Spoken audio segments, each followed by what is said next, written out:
Nag-away ba kayong dalawa ng partner mo? At hanggang ngayon ba ay hindi pa rin ba kayo okay? Dahil sa mga nasabi mo sa kanya at dahil sa may nasabi rin siya sa'yo na nasasaktan ka.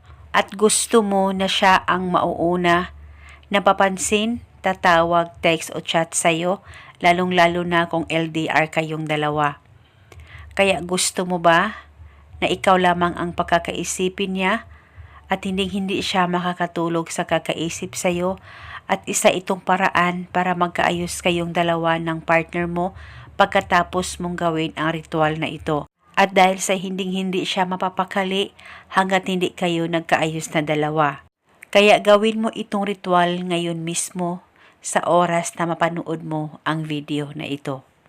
Ang gagawin mo lamang, dapat meron kang actual photo sa kanya at pagkatapos kumuha ka ng papel at panulat, isulat sa papel ang kanyang pangalan at apelido ng 3 beses. At pagkatapos kumuha ka ng isang hibla ng buhok mo at ilagay ito sa papel na sinulatan mo ng kanyang pangalan at sabay mong balutin ang isang hibla ng buhok mo at larawan ng partner mo.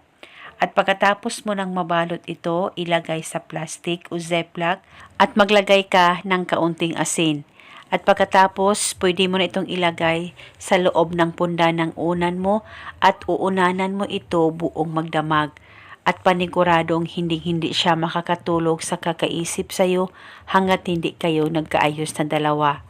At wala na po kayong kailangan pang banggitin o ibulong na spell.